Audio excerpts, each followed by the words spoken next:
مفتی طارق مسعود کے بیانات کے لیے مفتی صاحب کے آفیشیل چینل مفتی طارق مسعود سپیچز کو سبسکرائب کریں۔ جس کا کسی بھی طرح سے منجن نہ بک رہا ہو تو پھر وہ اللہ رسول کا نام استعمال کرنا شروع کر دیتا ہے۔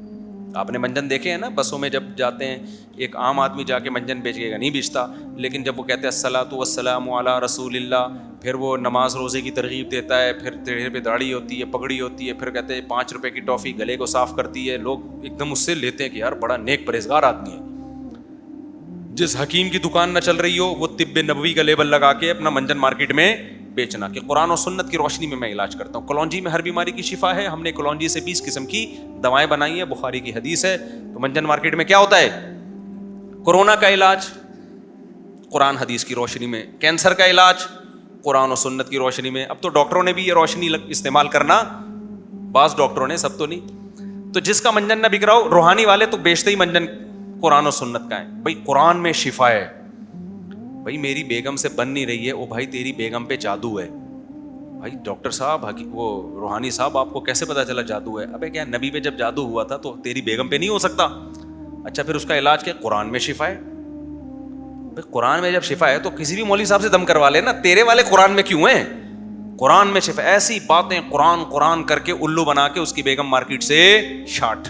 2 آدمیوں کو تو میں نے ابھی آپ کے سامنے، ایک تو کل کا واقعہ، 3 دن پہلے کا، اور بھی بہت سارے واقعات ہیں۔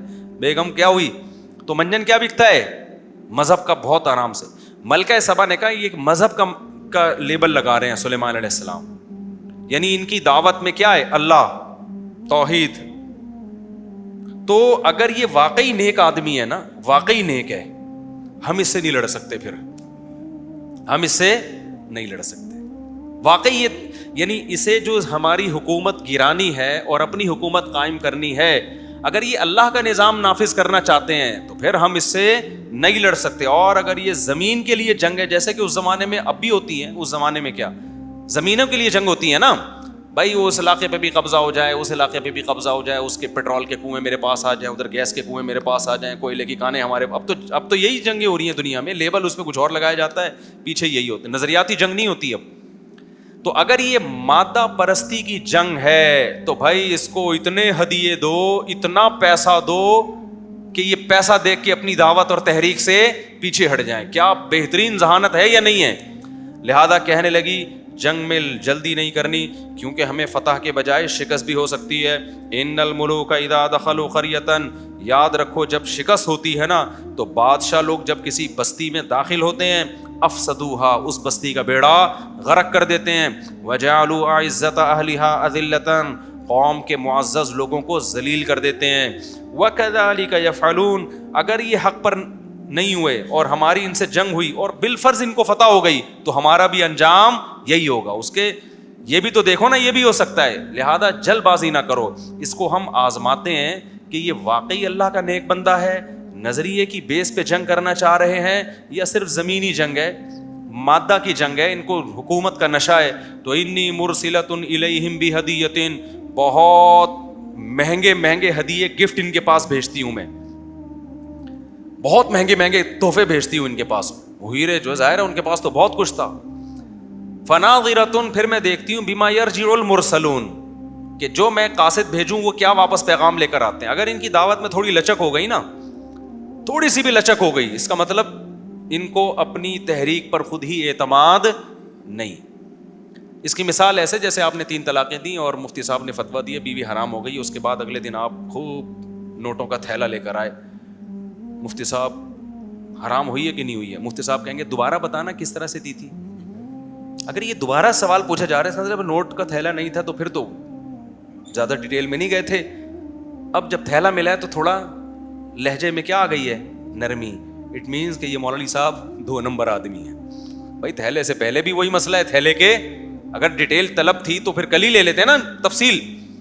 کیا خیال ہے بھائی؟ تو اب کیا ہے کہ جی اس نے کیا کیا؟ انی مرسلۃ الیہم بہدیۃ، بہت سارے ہدایا بھیجے۔ تو کیا ہوا؟ سلیمان علیہ السلام کے پاس جب آئے تو سلیمان علیہ السلام کی دعوت میں بجائے لچک پیدا ہونے کے اور سختی پیدا ہو گئی۔ اور کیا ہو گئی؟ سختی۔ قال اتمدوننی بمال، تم مجھے پیسوں کے ذریعے میری ہیلپ کر رہے ہو. یہ کیا کر رہے ہو بھائی؟ میں بات تم سے کیا کر رہا ہوں؟ اللہ کی بات کر رہا ہوں, توحید کی بات کر رہا ہوں. شرک چھوڑ دو, انسان بچ کے انسان کا بچہ بن کے کیا ہو, چلی آؤ, اور تم مجھے پیسے دے رہی ہو. فما آتانی اللہ خیر مما آتاکم. قاصدین سے کہا اس کو بتا دینا کہ جو کچھ اللہ نے مجھے دیا ہے نا وہ تم سے بہت زیادہ ہے. یعنی ویسے بھی میں اس دعوت سے پیچھے نہیں ہٹوں گا, اور پیسے ویسوں کی تو میرے سے بات ہی نہیں کرو, پیسوں کی تو مجھ سے بات ہی نہیں کرو. ارجع الیہم. اور پھر اس کو بولا کہ اب تو واپس چلا جاؤ, اب خط نہیں آئے گا. ہدہد کے پاس اتنا ٹائم نہیں ہے کہ وہ خط و کتابت کرتا رہے گا. ہدہد کے اور بھی بہت سارے کام, اس کی تو غیر حاضری ہو جاتی ہے, بہت سارے کام نمٹ جاتے ہیں, رہ جاتے ہیں ہمارے. ارجع الیہم. قاصد سے کہا واپس. فلناتینہم بجنود لا قبل لہم بہا. اب خط نہیں آئے گا, قاصد نہیں آئے گا, اب فوج لڑائی کی تیاری شروع کر رہی ہے. ہم ایسا لشکر لے کے حملہ کرنے آ رہے ہیں, لا قبل لہم بہا, یہ لوگ اس کا مقابلہ کرنے کا تصور ہی نہیں کر سکتے. اتنی بڑی فوج ہوگی, اتنے گھوڑے, اتنی تلواریں, جو بھی, پھر زرہیں اور لوہے کے جنگی ٹوپیاں, پورے جاہو جلال کے ساتھ ہم اس سمت میں جا رہے ہیں جہاں گوگل نے ہمیں, وہ ہدہد نے ہمیں بتائی ہے. اس زمانے کا گوگل ہدہد ہی تھا.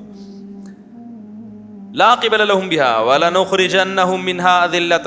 اور جب ہم لڑیں گے نا تو انہیں اس علاقے سے عزت کے ساتھ رخصت نہیں کریں گے کہ سب کو گرفتار کر کے صوفے پہ بٹھایا ہم نے کہ جی ایکچولی آپ چونکہ ہم سے لڑ کے تھک گئے ہوں گے تو آپ لوگ چائے وائے پئیں اور جہاں جہاں اپنے اپنے گاؤں دیہاتوں میں جانا ہے وہاں تشریف لے جائیں. نہ نہ نہ, ہم ان کو رسوا کر کے نکالیں گے. وہم صاغرون. اور یہ عزتدار لوگ ذلیل ہو چکے ہوں گے, کیونکہ جنگ میں تو پھر جنگ ہوتی ہے. ملکہ سبا کو اندازہ ہو گیا بھائی یہ پیسوں کی لالچ ان میں نہیں ہے. فوراً کیا کہنے لگی, تو ہدہد یہ سے ہے نا, یہ مخابرے کا کام کر رہا تھا, جا کے جو بھی ہے نا پرچیاں لا رہا تھا وہاں سے.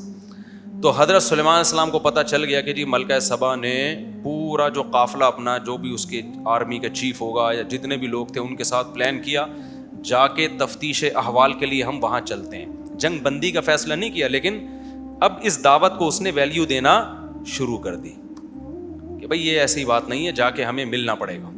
تو ملکہ سبا اپنے قافلے کے ساتھ پورے جاہو جلال کے ساتھ نکل گئی سفر پہ. لمبے لمبے سفر ہوتے تھے اونٹوں پہ, گھوڑوں پہ.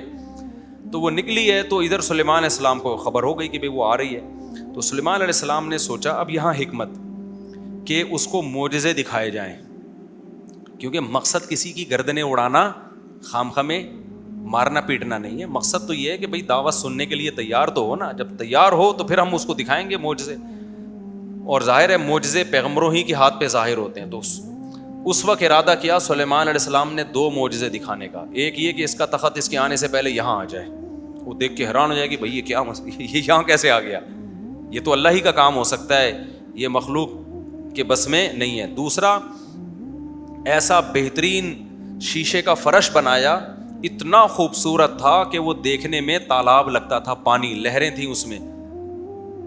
تو وہ جب یہ دیکھے گی تو وہ یقین آ جائے گا کہ بھئی یہ کس کا کام ہے, یہ اللہ کا کام ہو سکتا ہے, یہ معجزہ ہو سکتا ہے. تو سلیمان علیہ السلام نے کہا ایا ایھا الملأ ایکم یاتینی بعرشھا قبل ان یاتونی مسلمین.